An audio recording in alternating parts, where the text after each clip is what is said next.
tous, aujourd'hui on va parler des fonctions et on va commencer par le début, on va parler du vocabulaire, c'est-à-dire les mots fonction, antécédent et image.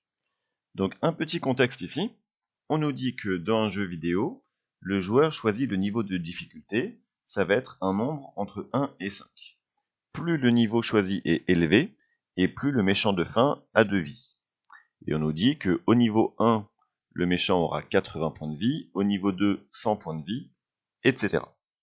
Donc ici, on a en fait une fonction qui se cache derrière. C'est-à-dire qu'on a une espèce de boîte, on va rentrer dedans le niveau choisi, cette boîte va faire une sorte de traitement des calculs, et elle va nous ressortir le nombre de points de vie du méchant. Et ça, c'est exactement le fonctionnement d'une fonction. Donc ma boîte ici, c'est en fait une fonction.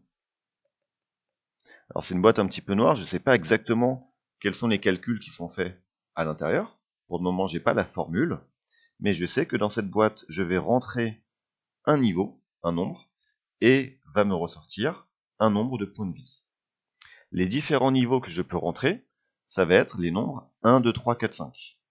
Donc à gauche de cette boîte, ça va être les antécédents. Dans le mot antécédent, il y a bien le préfixe ante qui en grec ou en latin signifie avant. Donc c'est bien le nombre d'avant, et en sortie, on va obtenir ce qu'on appelle l'image. Donc à se souvenir que dans une fonction, on lui amène un antécédent et ça nous sort une image. Si jamais cette fonction s'appelle la fonction f, eh bien je pourrais écrire mathématiquement que lorsque dans cette fonction je rentre le nombre 1 par exemple, donc ça se lit f de 1, eh bien j'obtiens à la fin 80. F de 1 égale 80, ou dit en français, l'image du nombre 1 va être 80. Deuxième chose, ici on nous propose une fonction. On nous parle d'une fonction f, et on nous donne trois égalités. F de 7 égale 10, f de moins 5 égale moins 1, et f de 5 égale 2. À partir de cela, il va falloir compléter les phrases suivantes. Donc on nous dit, le nombre 2 a pour image ou pour antécédent 5. Donc pour celle-là, je vais décortiquer.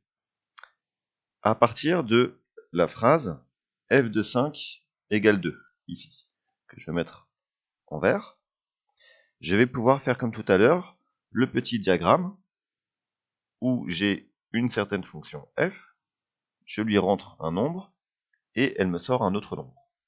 Donc si f de 5 est égal à 2, ça veut dire que je lui rentre le nombre 5, et la fonction, elle fait son travail, son petit traitement, et elle me ressort le nombre 2.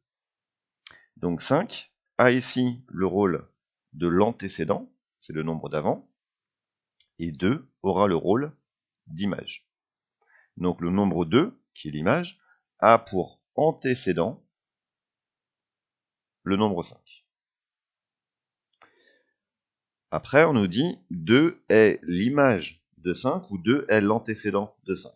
Donc là, on parle de la même égalité. Et du coup, on voit bien que 2, c'est l'image du nombre 5. Donc méfiez-vous dans ces phrases. Des fois, on utilise le verbe avoir, des fois, on utilise le verbe être. Donc il ne faut pas aller trop vite et bien comprendre de quoi on parle. Dans l'exemple d'après, on nous dit que 7, c'est l'image ou l'antécédent de 10. Ici, on parle de la première égalité. On voit que f de 7 est égal à 10. Ça veut bien dire que lorsqu'on applique la fonction au nombre 7, on obtient 10. Donc 7, c'est le nombre d'avant. Autrement dit, 7 est l'antécédent. Après, avec l'égalité du milieu, moins 1, est-ce que c'est l'image ou l'antécédent? Eh bien, on voit que f de moins 5, donc l'image du nombre moins 5, est moins 1. Ça nous dit bien que moins 1, c'est l'image.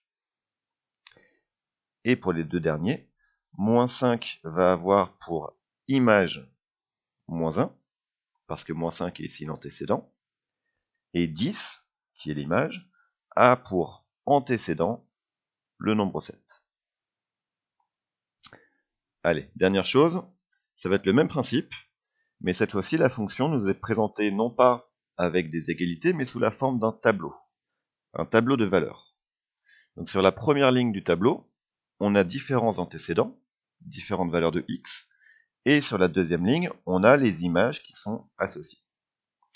Donc si je m'intéresse à la deuxième colonne de ce tableau, plutôt la troisième, ici, je vois que lorsque x vaut 4, dans ce cas, la fonction vaut moins 5. Donc cette chose-là, je pourrais l'écrire sous la forme d'une égalité. Ça reviendrait à dire que l'image du nombre 4, qui s'écrit ainsi, est égale à moins 5. Donc si vous souhaitez, vous pouvez transformer le tableau de valeurs en différentes égalités pour répondre aux questions plus facilement. Du coup, on voit que 4 a pour image le nombre moins 5. Ensuite, on nous dit 9 est l'image ou l'antécédent de 7. Donc on repère 9 dans le tableau. 9, il est ici. Et donc 9, ça va être, vu que c'est dans la ligne des images, ça va être l'image du nombre 7. Donc je remplis ici, 9 est l'image. La phrase d'après traite de la même colonne. 9 a pour image le nombre 7, ou bien 9 a pour antécédent le nombre 7. Vu que 9 c'est déjà l'image, ça veut dire que 9 a pour antécédent le nombre 7. Ensuite, 1, est-ce que c'est l'image de 15, ou est-ce que 1 c'est l'antécédent de 15? Là on parle de la première colonne. Le nombre 1 est ici sur la ligne des antécédents, sur la ligne des nombres x, donc 1 va être ici l'antécédent de 15. Autrement dit, est le nombre à prendre pour obtenir 15. Même principe à côté, 4 ça va être l'antécédent de moins 5. Et pour finir, le nombre 15, qui est ici, le nombre 15 va avoir pour antécédent le nombre 1. Et voilà pour le vocabulaire des fonctions avec fonction, antécédent et image. Si tu penses avoir compris, alors abonne-toi à ma chaîne et viens vite sur contrôledemaths.com. Tu y trouveras toutes mes vidéos, des cours et des exercices aléatoires corrigés. À bientôt!